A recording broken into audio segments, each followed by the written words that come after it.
now, for those in attendance and UFC fans watching around the world, this is the moment you all truly have been waiting for.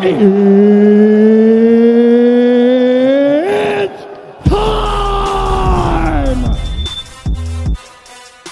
Hey, what's going on, guys, and welcome back to Athlete Central, where today we have the second episode of our new series, UFC Rankings Then and Now. The light heavyweights are up next. The division has been dominated by one of the GOATs of MMA, Jon Jones. His move up to heavyweight has made room for the new champion, Jan Blachowicz, to come in and have two extremely impressive underdog performances in his two title fights against Dominick Reyes and Israel Adesanya. His next title defense comes against Brazilian veteran Glover Teixeira at UFC 267. Speaking of Glover, his longevity has caused a bit of a stir in today's video. The BJJ ace is one of the very few fighters that has been in the UFC's first ever rankings, as well as the latest rankings top 10. He was ranked number 4 in 2013 and is now the number 1 contender. So for the sake of the video, we are going to bump Rashad Evans and Rogerio Noguiera up a spot so that Glover doesn't appear twice in our list. So with the explanation out of the way, let's jump straight into the video and make sure to hit the like button if you are enjoying the series. Number 5. In at number 5, we have two fighters who have a storied history with the 205-pound GOAT Jon Jones. First up is Rashad Evans. The former UFC light heavyweight champion had an average amateur wrestling career before transitioning to MMA. Combined with his BJJ and karate experience, Evans had a lot of success in his early career, going 13-0-1 before running into Lyoto Machida. Overall, at the time of the initial rankings, Evans was 17-3-1, holding notable wins over legendary fighters such as Michael Bisping, Chuck Liddell, Forrest Griffin, Rampage Jackson, and Tito Ortiz. He beat the then undefeated prospect Phil Davis convincingly to earn a shot at the title against his former teammate, Jon Jones. The two had a falling out because even though they vowed to never fight each other, JBJ had no problem accepting a bout against Evans, who, feeling betrayed, left Jackson Wink and started a training camp elsewhere. Rashad's decision did not pay off, and he lost to Jones and Little Nog back-to-back. Dominick Reyes has a completely different style to Rashad's wrestling. He's a boxer and loves to work off the back foot, having a devastating counter left hand. Reyes is on a bit of a rough patch though at the minute, losing 3 straight to Jon Jones, Jan Blachowicz, and Jiri Prochazka, bringing his record to 12-3.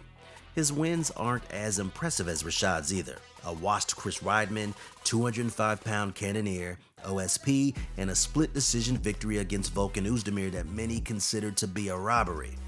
Of course, we don't overlook the fact that a lot of people thought he was victorious against Jones, us included. Reyes had 1, 2, and 3, and Jiri himself admitted that he was out for a moment from Reyes' upkick in their fight before rallying back and scoring an impressive TKO via spinning elbow. Reyes is very close to being an elite fighter, and fixing a few holes in his game will allow him to do so, but for our liking, Evans was a much better fighter in 2013 than Reyes currently is. Let us know who you'd pick in the comments below. Number 4. At number 4, we have two high-level Brazilian strikers in Antonio Rogerio Nogueira and Thiago Santos. Little Nog was an amazing boxer in his younger days, winning championships in Brazil and taking home a bronze medal in the Olympics. He also holds a 3rd-degree black belt in BJJ, making him as decorated as you can be in 2 different martial arts. When the rankings were released, Nogueira held a record of 20-5, coming off a victory against the aforementioned Rashad Evans. His resume also included victories over Tito Ortiz, Vladimir Matyushenko, Dan Henderson, and twice against Alistair Overeem. His 5 losses consist of Phil Davis, Ryan Bader, who were both undefeated at the time by the way, Sokoudjou, Rua, and Matyushenko. Little Nog is a pioneer of the sport, being around since the Pride days. Who did you say? Pride rules. Paid rules. Pride rules. Pride. You're, Pride rules. you're killing me over there, Braveheart. Thiago Moreta Santos is a former welterweight who's come all the way up to 205, a bit like Rumble Johnson. A heavy kicker with immense punching power, 11 of his 13 UFC wins have come via KO TKO. Santos hasn't had a very consistent career, trading wins and losses to amass a 21-9 record as a pro. His notable wins include the likes of current champion Jan Blachowicz, Anthony Smith, Jack Hermansson, and Jimmy Manuel. The Brazilian also had a competitive fight with Jon Jones. Despite his leg being compromised early, a lot of people scored the fight for Machida. He is now looking forward to a main event outing against number 10 Johnny Walker. The fight should be fireworks, and it will determine whether Santos still belongs in the top 5 or not. Like with number 5, this is a fairly easy decision for us. Santos is a great knockout artist, but trading wins and losses isn't enough to compete with Little Nog's incredible resume, who takes our number 4 spot. Number 3. Now, let's rewind back to ancient Greece for this one in the Battle of the Alexanders. Gustafsson and Rakic are both elite-level strikers competing in boxing and kickboxing respectively. Let's start off with the Swede who was 15-1 at the time of the inaugural UFC rankings. His sole loss was to Phil Davis, and he held wins over the likes of Shogun Rua, Thiago Silva, Vladimir Matyushenko, and Matt Hamill. But this was prior to the controversial Jon Jones loss. The Mauler was dismissed by many, but delivered an excellent performance, which fans thought should have secured him the W. Now that we've covered all of Jones's controversial robbery wins, let us know in the comments below how you scored the Gus Santos and Reyes fights. Okay, so moving on to Rakic. The Serbian currently has an impressive record of 14-2. His first loss was in his pro debut, while the second one was another awful decision loss against Volkan Oezdemir that Rakic clearly won. This list just makes me wonder how different the 205 landscape would be with proper judging. How would you guys improve the judging in MMA? Come on, give us some ideas in the comments below. Okay, so back to Rakic. His wins include the likes of Thiago Santos, Anthony Smith, and Jimmy Manuel. Even though his last 2 performances have been lackluster decision victories, he has a lot of potential. His wrestling clinic against Smith showed that his grappling is slowly evolving to be up to par with his striking, and if the title eliminator against Jiri Prochazka gets booked, I'd favor the Serbian. Even though Rakic is a more well-rounded fighter, Gus's resume in 2013 was marginally better than his. So far, it's a clean sweep for the first ever ranked 205ers. Let us know your pick in the comments below. Number 2.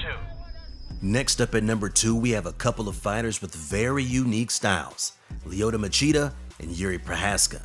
Lyoto is a karate master, but unfortunately for Joe Rogan, his prediction of the Machida era couldn't be more wrong. After capturing the title from Rashad Evans, Machida in yet another controversial light heavyweight decision beat Shogun Rua. Even Dana thought Shogun won the fight, giving him an immediate rematch where he knocked Machida out in the first round.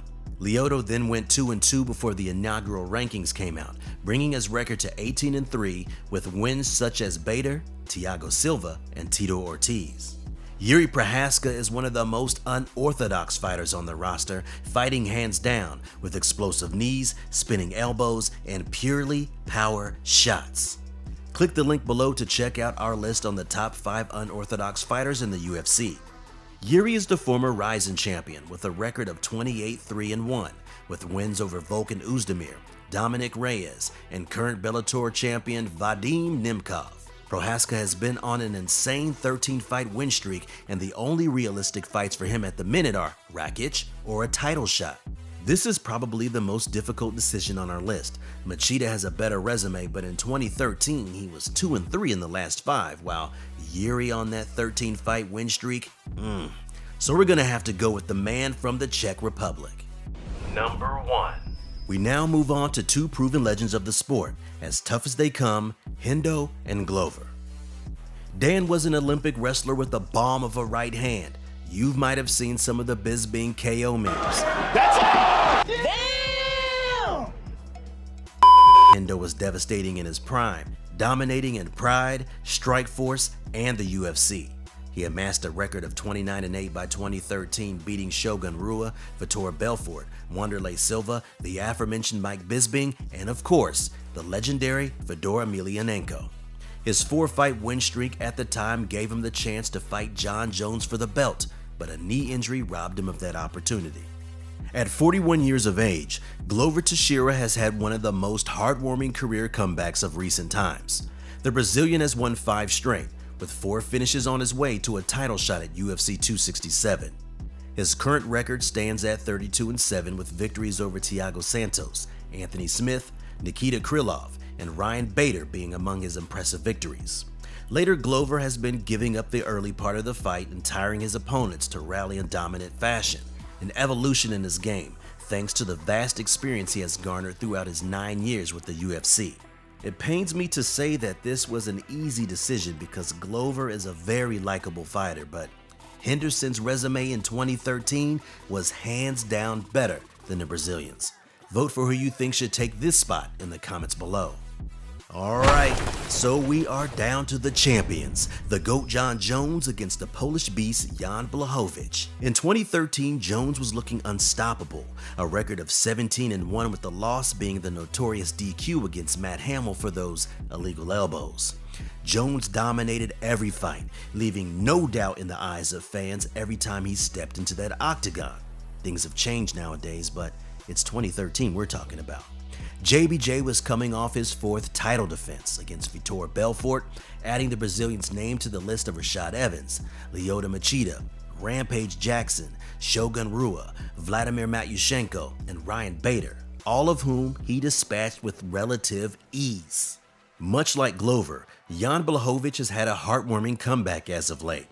He's won 9 out of his last 10 fights, and in very exciting manner. Well, apart from the Jacare fight, which was voted as one of the worst of 2019. His impressive run includes the aforementioned Jacare Souza, Luke Rockhold, Corey Anderson, Dominick Reyes, and the middleweight champion Israel Adesanya. The crazy thing is that Jan has been the underdog in 9 out of those 10 fights. Everyone counts him out, yet he still delivers. The bookmakers have learned their lesson though, and have Jan as a -250 favorite, heading into his 2nd title defense against Glover Teixeira. Though both resumes are impressive and Jan's comeback and story is remarkable, this spot is a no-brainer, and it goes to Johnny Bones Jones. So guys, to wrap up our video, the final rankings look like this.